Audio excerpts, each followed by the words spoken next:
Hello दोस्तों, मेरे channel Mac support में आपका स्वागत है। दोस्तों, वीडियो पर बने रहने के लिए सबसे पहले आपसे निवेदन है, कृपया मेरे चैनल को सब्सक्राइब ज़रूर कर लें। दोस्तों, आज के इस वीडियो में एक ऐसी कहानी, एक ऐसी महिला के बारे में बताया गया है जो समाज के हर वर्ग के लोगों के लिए, गरीबों के लिए उप जिला कलेक्टर रहते हुए सेवा करना चाहती है। दोस्तों, सेवा करते करते उस महिला को ऐसा महसूस हुआ कि राजनीति में ही सबसे बड़ी सेवा की जा सकती है, बिना दबाव के सेवा की जा सकती है।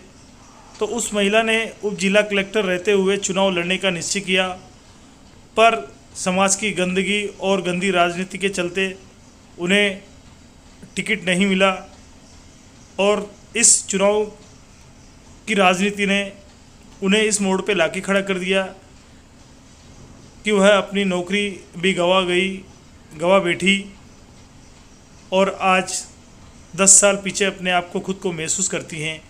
तो दोस्तों, आइए जानते हैं उनकी यह दर्द भरी कहानी पसंद आए दोस्तों तो वीडियो आगे शेयर ज़रूर करें। यह कहानी है निशा भांगरे की। आइए उन्हीं की जुबानी सुनते हैं इस कहानी को। छतरपुर मध्य प्रदेश की पूर्व एसडीएम यानी डिप्टी कलेक्टर। मध्य प्रदेश के विधानसभा चुनाव के दौरान मेरी खूब चर्चा हुई थी। मैंने अपना कलेक्टर का पद उस वक्त छोड़ दिया था। मुझे अब चुनाव लड़ना था, लेकिन टिकट नहीं मिला। आज न तो मैं कलेक्टर हूँ, न ही एमएलए। अब आप सब यह पूछेंगे कि अच्छे पद के बावजूद चुनाव क्यों लड़ना था। कुछ लोग मुझे बेवकूफ़ तक कहते हैं। दरअसल मैंने सोचा था कि एमएलए बनकर समाज के वंचित तबके के लिए काम करूंगी। हकीकत में मैं अपनी ही लड़ाई नहीं लड़ पाई। आज मैं अपने जीवन में 10 साल पीछे जा चुकी हूँ। ज़िंदगी की नई शुरुआत कैसे करूं, यह तक सोच नहीं पा रही। मैं एक माँ हूँ, एक बेटी हूँ, एक पत्नी हूँ। मेरा भरा पूरा परिवार है। मायके में मैं सबसे बड़ी हूँ। गांव की लड़की जो इंजीनियर बनी और फिर डिप्टी कलेक्टर। ये निशा भांगरे की तस्वीर है दोस्तों, जैसा आप वीडियो में देख रहे हैं। जब वो एसडीएम हुआ करती थी। एसडीएम मूल रूप से डिप्टी कलेक्टर रैंक का ऑफिसर होता है। मैं अपनी कहानी डिटेल में बताती हूँ दोस्तों। मेरा परिवार मध्य प्रदेश के बैतूल का रहने वाला है। दादाजी बस अक्षर पहचान पाते थे, लेकिन पढ़ाई का महत्व जानते थे। उन्होंने मेरे पिता को पढ़ाने में खूब मेहनत की, हमेशा गांव से बाहर रखा, लेकिन हालात और परिस्थितियां ऐसी नहीं थी कि आगे पढ़ लिख कर बढ़ा जाए। मैं एससी कम्युनिटी से आती हूं। छुआछूत हमारे समाज के लिए आम है। पापा के ज़माने में तो हमारे समाज की हालत और भी बुरी थी। पापा बताते हैं कि जब वो स्कूल कॉलेज में पढ़ते थे, तब किसी ऊंची जाति के व्यक्ति के घर के सामने से चप्पल पहनकर भी वो नहीं जा सकते थे। अच्छी बात यह रही कि भेदभाव के बावजूद पापा स्कूल गए। वो आसपास के गांव के पहले शख्स हैं जो लेक्चरर बने। निशा ने शुरुआती लड़ाई अपनी खुद की लड़ी। वो कहती हैं, पढ़ाई बैतूल के केंद्रीय विद्यालय से की है। इसके बाद परिवार भोपाल शिफ्ट हो गया था, जहाँ से निशा ने 10वीं पास की है। मैं अपने परिवार की दूसरी पीढ़ी हूँ दोस्तों, जिसे पढ़ने लिखने का मौका मिला। हम 4 भाई बहन हैं, सबसे बड़ी मैं, फिर मेरा भाई छोटा और 2 छोटी बहनें थी। सब पढ़ाई को लेकर गंभीर हैं, लेकिन मुझ पर बचपन से ही काफ़ी जिम्मेदारियां थी, क्योंकि मैं परिवार में सबसे बड़ी थी। मेरे दादाजी मुझसे कहते थे कि तुम कलेक्टर बनना बेटा। तब ये बात मुझे समझ नहीं आती थी, लेकिन सुनने में बहुत अच्छा लगता था। फिर पापा की ट्रांसफ़र पोस्टिंग के साथ साथ जीवन उनके कॉलेज लोकेशन के आसपास घूमता रहा। 2007 में जब मैंने 10वीं पास की तब ज़माना आईआईटी का था। मैं क्लास में फर्स्ट आने वाली टीचर्स फेवरेट स्टूडेंट थी। पढ़ने में तेज़ होने की वजह से सबने दिमाग में यह बात भर दी कि आईआईटी में फ्यूचर है, उससे नीचे कुछ करने का फ़ायदा नहीं।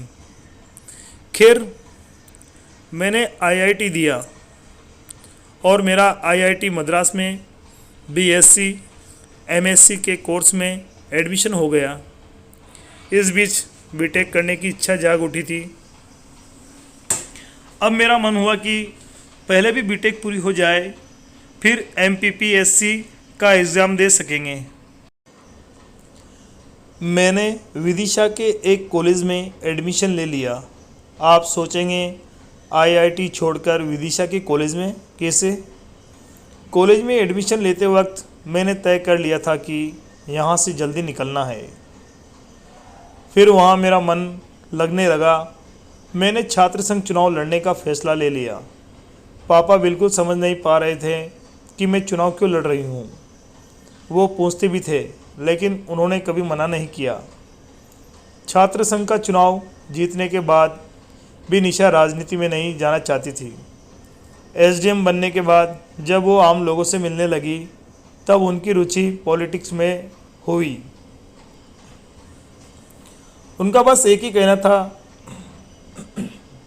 इन सब चीज़ों का असर तुम्हारी पढ़ाई पर नहीं पड़ना चाहिए। पापा की बात मैंने मानी और पढ़ाई के बाद ही दूसरे काम करती थी।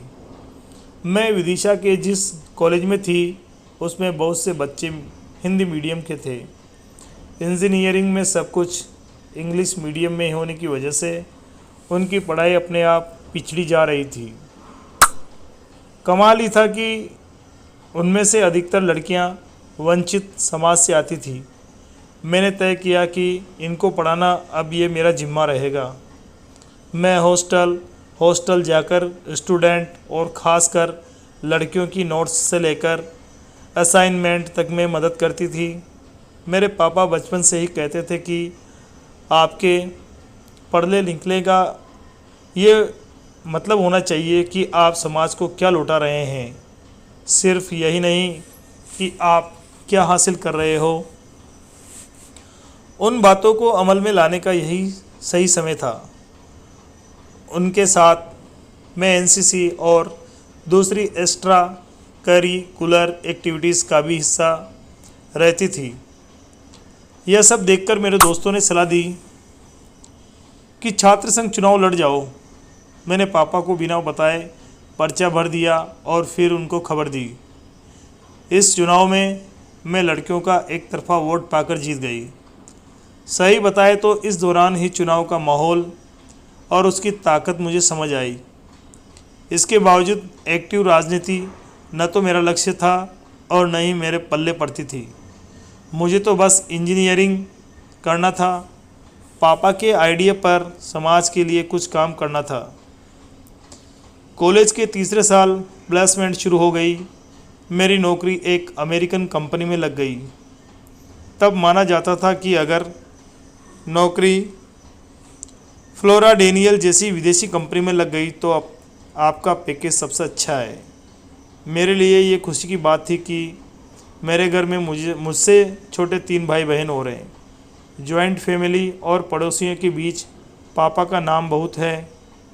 ऐसे परिवार की बड़ी बेटी कुछ अचीव कर जाए, इससे अच्छा क्या होगा। मैं घर में सबसे बड़ी थी तो मेरी जिम्मेदारी ज़्यादा थी।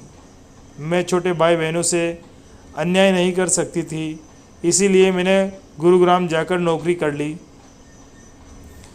मैं बचपन से पढ़ाई में तेज़ थी। उन्होंने बहुत सारे अवार्ड जीते।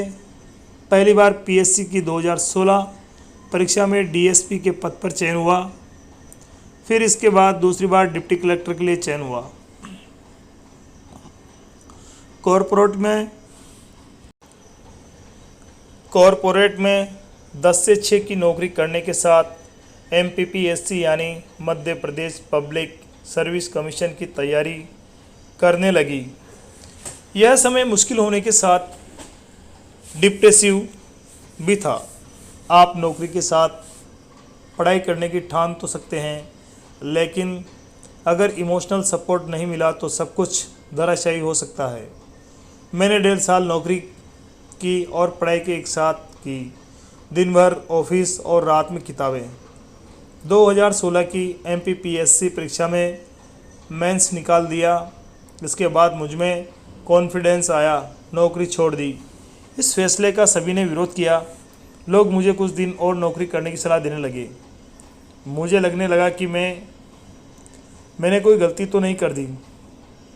पहली बार में ही मैं इंटरव्यू के लिए सिलेक्ट हो गई।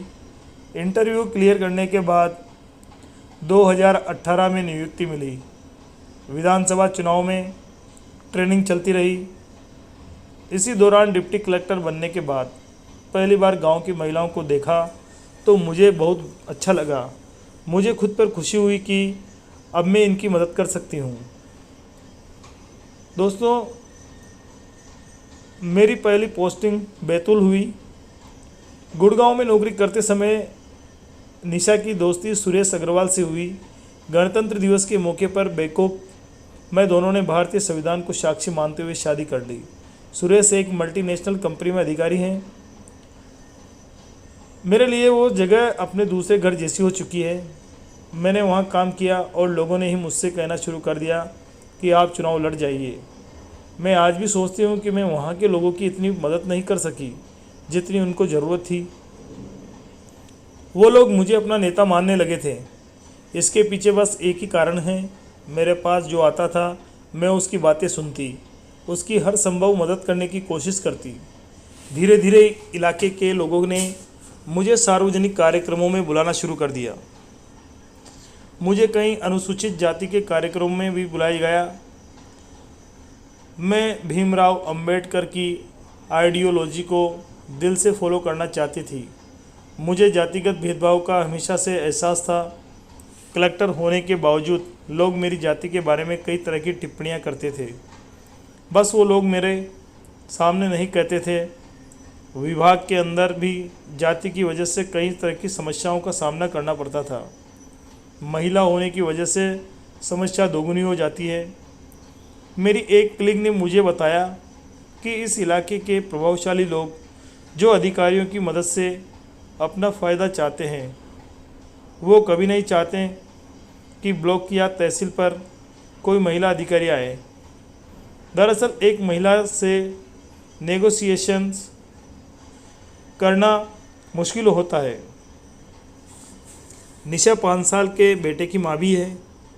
आज वो घर पर बेरोज़गार बैठी है। ऐसे में बेटे के भविष्य की चिंता उन्हें दिन रात सताई जा रही है। आप न तो उनसे बदतमीजी कर सकते हैं, न ही अनप्रोफेशनल रवैया रख सकते हैं।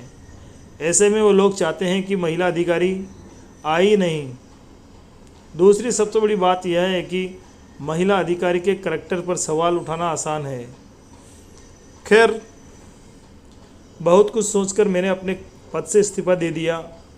इस्तीफ़ा मंजूर नहीं हुआ। जब मंजूर हुआ तो मैं चुनाव न लड़ सकी। इसके पीछे कई राजनीतिक कारण हैं।